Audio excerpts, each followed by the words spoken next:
कहानी की शुरुआत में हम दो बच्चों को देखते हैं जिनमें लड़की का नाम क्लेयर होता है। ये दोनों काफी अच्छे दोस्त होते हैं, लेकिन क्लेयर अपने दोस्त से बड़ी होती है। क्लेयर और उसका दोस्त कैंडीज शॉप के बाहर रुकते हैं ताकि वो अंदर से कुछ कैंडीज ले सकें, पर क्लेयर के दोस्त के पास पैसे नहीं होते। इसीलिए क्लेयर उसे कहती है कि तुम अंदर जाकर शॉपकीपर का ध्यान भटकाना, तब तक वो उसे ले लेगी। पर उसका दोस्त काफी डर जाता है क्योंकि उसने आज से पहले चोरी नहीं की थी और क्लेयर कैंडीज चुरा कर बाहर आती है। वो एक जगह पर खड़ी होकर उसे खाने लगती है, पर तभी अंधेरे से उसे आवाज आती है। क्लेयर पूछती है कि वहाँ कौन है, लेकिन वहाँ से कोई जवाब नहीं आता। अब उसे अपने दोस्त का इंतजार करते हुए काफी देर हो गई थी, पर फिर भी वो अभी तक नहीं आया था। इसलिए अब क्लेयर खुद शॉप के अंदर चेक करने जाती है, पर वहाँ उसे अपना दोस्त नहीं मिलता। जब वो शॉपकीपर से पूछती है तो वो बताता है कि उसके डैड आकर उसे ले गए, जिसे सुनकर वो हैरान रह जाती है क्योंकि उसके डैड यहाँ पर नहीं आए थे। तो फिर उसे कौन ले गया? फिर हमें पता चलता है कि इसी तरह और भी बहुत सारे बच्चे शहर से लापता हुए थे। अब इसके पीछे जिस आदमी का हाथ था, यानी वो किडनैपर जो बच्चों को किडनैप करता था, उसे पुलिस ने पकड़ लिया था और उसे 25 साल की सजा हो जाती है। जिसके बाद हम 25 साल बाद का सीन देखते हैं जहाँ क्लेयर अब बड़ी हो गई है और उसके साथ उसके दोस्त का डैड बिल बैठा हुआ था। वो आज भी अपने बेटे को बहुत याद करते थे। वो अपने बेटे को ढूंढना चाहते थे क्योंकि उनका मानना था कि वो अभी जिंदा है। क्लेयर अब ब्रॉडकास्टर का काम करती है, जिसका रेडियो पर एक छोटा सा चैनल है। बिल उससे मदद मांगता है कि वो अपने ब्रॉडकास्ट चैनल पर उसके बेटे के बारे में बताए ताकि उसे सुनने वाले लोग उसके बेटे को ढूंढने में हेल्प कर सकें। फिर बिल क्लेयर को अपने एक दोस्त से मिलवाता है जिसे इस पूरे इलाके के बारे में काफी अच्छे से पता था। अब हम कुछ लोगों के इंटरव्यूज देखते हैं जिनमें टाउन के पुराने लोग और डिटेक्टिव शामिल थे। एक सीनियर डिटेक्टिव बताते हैं कि मैंने 25 साल पहले इस केस पर काम किया था क्योंकि एक के बाद एक बच्चा टाउन से गायब हो रहा था और ना ही उनकी लाशें मिलती थी। इस वजह से टाउन में एक दहशत फैल गई। अब बिल अपने साथियों के साथ अपने बेटे को ढूंढने के लिए छानबीन शुरू करता है। उसे ढूंढने वो मोर पर आते हैं। दरअसल उस किलर ने उन सभी को मारकर पास के मोर में ही कहीं दफनाया होता है, जो पूरी तरह से सुनसान और खाली मैदान होता है। पर यहाँ इनके साथ क्लेयर नहीं आती क्योंकि वो बचपन के उस हादसे से काफी डर रही थी। क्लेयर उसी सीनियर डिटेक्टिव के पास जाती है जिन्होंने 25 साल पहले इस केस पर काम किया था। क्लेयर उन्हें बता देती है कि बिल अपने बेटे को मोर पर ढूंढ रहा है। ये सुनकर डिटेक्टिव हैरान हो जाते हैं क्योंकि 25 साल पहले वो मोर की छानबीन कर चुके हैं, लेकिन वहाँ उन्हें एक भी बच्चा नहीं मिला। अब क्लेयर बिल के घर जाती है जहाँ वो खिड़की से देखती है कि बिल के साथ कोई आदमी है जो लॉकेट से कुछ कर रहा होता है। वो जब अंदर जाती है तो उसे पता चलता है कि ये आदमी एक साइकिक है जिसके पास ऐसी पावर्स होती हैं जो उन्हें बता सके कि बिल का बेटा कहाँ मिल सकता है। और साइकिक ने जो जगह उन्हें बताई थी वो मोर पर ही थी। जिसके बाद वो लोग मोर पर आ जाते हैं। इनके साथ क्लेयर भी आई थी जिससे वहां आने से तो डर लग रहा था क्योंकि अब वो भी अपने दोस्त को ढूंढना चाहती है। तभी इन्हें वहां क्लेयर के दोस्त का जूता मिलता है जिसे उठाकर वो अपने पास रख लेते हैं। अब क्लेयर को वहां अजीब सा महसूस होता है जिससे वो घबराने लगती है और वहां से भागने की कोशिश करती है। वो भागते हुए रोड पर आ जाती है। अगले दिन बिल अपने बेटे का जूता पुलिस के पास लेकर जाता है और उनसे इस केस को दोबारा से खोलने के लिए कहता है ताकि वो अपने बेटे को ढूंढ सके, लेकिन उसके लिए ये सबूत काफी नहीं था, इसलिए वो लोग उसकी मदद नहीं करते। फिर हम उन्हें सीनियर डिटेक्टिव को देखते हैं जो कहते हैं कि हम किडनैपर का चेहरा कभी भी लोगों के सामने नहीं लाए और ना ही उन्हें मोर में कुछ भी मिला है, जिससे उन्हें लगता है कि कोई गड़बड़ जरूर है। अब क्लेयर और बिल साइकिक के घर जाते हैं जहाँ बिल क्लेयर को उसके बारे में बताता है कि उस साइकिक की एक बेटी है एलिनोर जिसके पास उससे ज्यादा पावर्स है और वो उसके बेटे को भी ढूंढ सकती है। पर इसके लिए साइकिक मना कर देता है कि वो अपनी बेटी को किसी भी खतरे में नहीं डाल सकता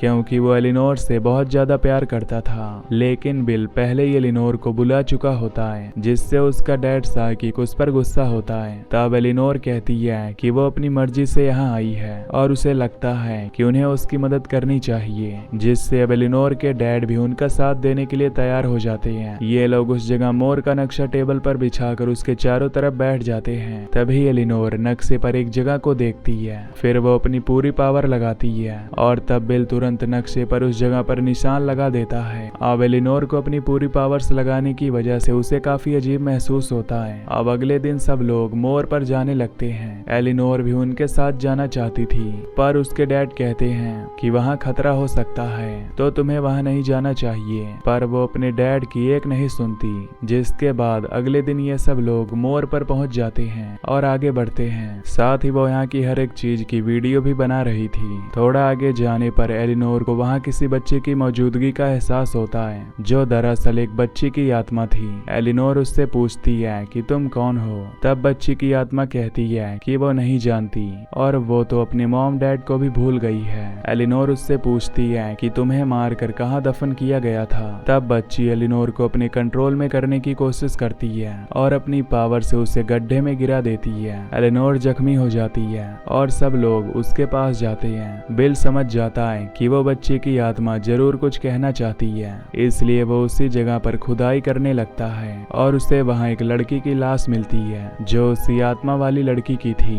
यानी 25 साल पहले उस किडनैपर ने उसे मारकर यहाँ दफना दिया था, जिसे देखकर सब लोग काफी चौंक जाते हैं। इसके बाद हमें 4 हफ्तों के बाद की कहानी दिखाई जाती है, जहाँ बिल अभी भी अपने बेटे को ढूंढने की कोशिश कर रहा था। इसके बाद क्लेयर और बिल साइकी के घर जाते हैं, जहाँ एलिनोर उन्हें बताती है कि उसके साथ हमेशा एक आत्मा रहती है जो हमेशा उसकी रक्षा करती है। अब साइकिक अपनी बेटी एलिनोर के जरिए उस आत्मा से बात करता है और कहता है कि हमें उन बच्चों के बारे में बताओ जिन्हें मारकर मोर पर दफनाया गया था, जिस पर वो बताती है कि जिन बच्चों की वो लाशें हैं, उन सारे बच्चों की आत्माएं अंधेरे में रहती हैं। अब यहाँ बिल उससे अपने बेटे के बारे में पूछता है, तो वो आत्मा पॉइंटर की मदद से नक्शे पर एक जगह निशान लगा देती है। ऐसा करने के बाद वो यहाँ से चली जाती है, जिसके बाद ये लोग फिर से मोर पर आ जाते हैं उस जगह को चेक करने के लिए जहाँ आत्मा ने निशान लगाया था।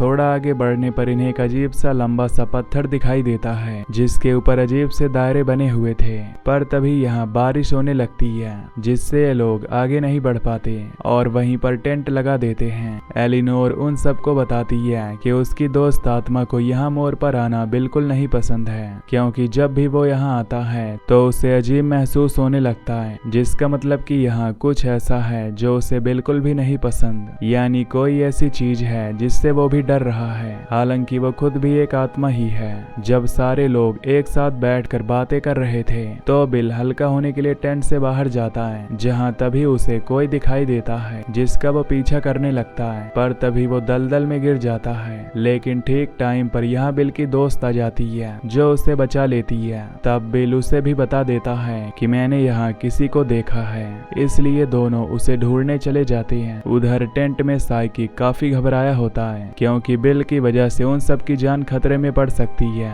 क्योंकि ये जगह खतरों से भरा हुआ था। फिर साइकिक अपना मूड फ्रेश करने के लिए बाहर चला जाता है, जिस बीच क्लेयर और एलिनोर बात करने लगते हैं। क्लेयर उससे कहती है कि उसके दोस्त के गायब होने का उसे आज भी दुख है, क्योंकि वो इस चीज का जिम्मेदार खुद को मानती है, क्योंकि ना तो वो उसे उस शॉप में भेजती और ना ही वो किडनैप होता।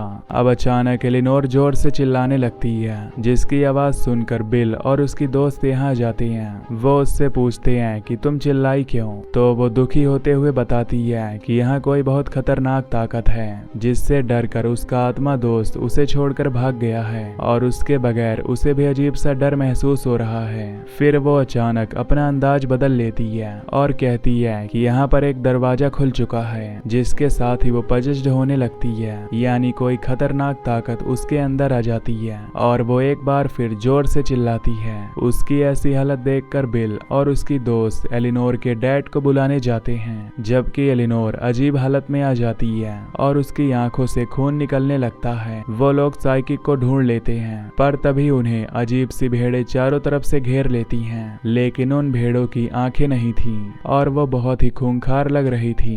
भेड़ों से बचने के लिए साइकिक भागकर वापस टेंट में आ जाता है, जहां वो अपनी बेटी एलिनोर को बहुत ही बुरी हालत में देखता है। एलिनोर की ऐसी कंडीशन देखकर उसके डैड उसे हॉस्पिटल लेकर चले जाते हैं। बाकी सब लोग वापस अपने अपने घर आ जाते हैं। अब क्लेयर के पास उसी सीनियर डिटेक्टिव की कॉल आती है, जो कहते हैं कि तुम लोगों को मोर पर नहीं जाना चाहिए था, क्योंकि वहाँ बहुत ज्यादा खतरा है, तुम्हारी सोच से भी ज्यादा।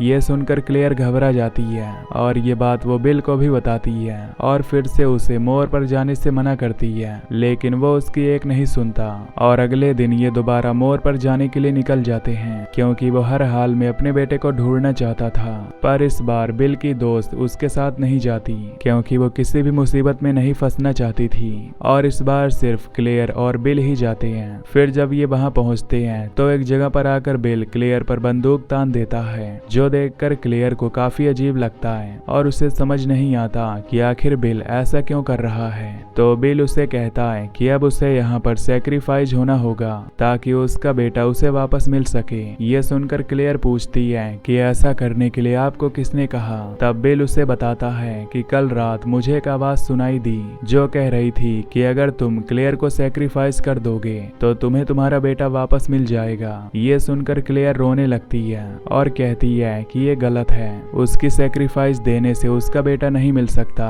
क्योंकि वो 25 साल पहले ही गायब हो चुका था। पर बिल फिर भी उसकी एक नहीं सुनता और उसे मारने के लिए आगे बढ़ता है। क्लेयर उससे रोकर रिक्वेस्ट करने लगती है, लेकिन वो क्लेयर को लेकर उसी पत्थर के पास आता है। इतने में ही वहाँ एक भेड़ आकर क्लेयर के ऊपर हमला कर देती है। उसे मारकर भेड़ खुद भी मर जाती है, जबकि क्लेयर दलदल में गिर जाती है और तभी बाकी बच्चों की आत्माएं आकर क्लेयर पर हमला कर देती हैं और इस तरह क्लेयर भी मारी जाती है। तभी हम देखते हैं कि बिल का बेटा भी वहाँ पर आ जाता है और अपने डैड के पास वापस जाकर उनसे मिलता है। दोनों इतने सालों बाद मिलकर बहुत खुश होते हैं। असल में इस जगह मोर पर एक शैतान रहता है और वो दलदल हेल का रास्ता है जहाँ से डीमन बच्चों की सैक्रिफाइस लिया करता था और जो भेड़ें थी वो बच्चों की आत्माएं थी जिन्हें शैतान ने अपने साथ शामिल कर लिया था और सैक्रिफाइस देने में वो शैतान की मदद करते थे। अब डीमन ने ही बिल के कानों में कहा था कि अगर वो क्लेयर का सैक्रिफाइस दे देगा तो उसका बेटा वापस मिल जाएगा और क्योंकि सैक्रिफाइस सिर्फ लड़कियों का ही होता था, यही वजह है कि हर जगह से लड़कियों की ही लाशें मिली, जैसे कि उस आत्मा वाली बच्ची की लाश। हालांकि उस दिन सैक्रिफाइस क्लेयर का होना था, पर उस दिन गलती से किडनैपर ने क्लेयर के दोस्त को किडनैप कर लिया, इसलिए डेमन ने क्लेयर के दोस्त को नहीं मारा। और जब बिल क्लेयर का सैक्रिफाइस दिया तो वादे के मुताबिक डीमन ने उसे उसका बेटा वापस लौटा दिया। अब किडनैपर वो बच्चों को किडनैप करके डीमन को सैक्रिफाइस के लिए दिया करता था, यानी वो शैतान को फॉलो करता था। और अब ये सिलसिला एक बार फिर से शुरू होने वाला था क्योंकि इतने सालों बाद वो किडनैपर आजाद हो जाएगा और लड़कियों की बलि देगा। और इसी के साथ ये मूवी यहीं पर एंड हो जाती है। तो दोस्तों वीडियो को लाइक और चैनल को सब्सक्राइब कर दीजिए। Till then take care, love you, bye bye.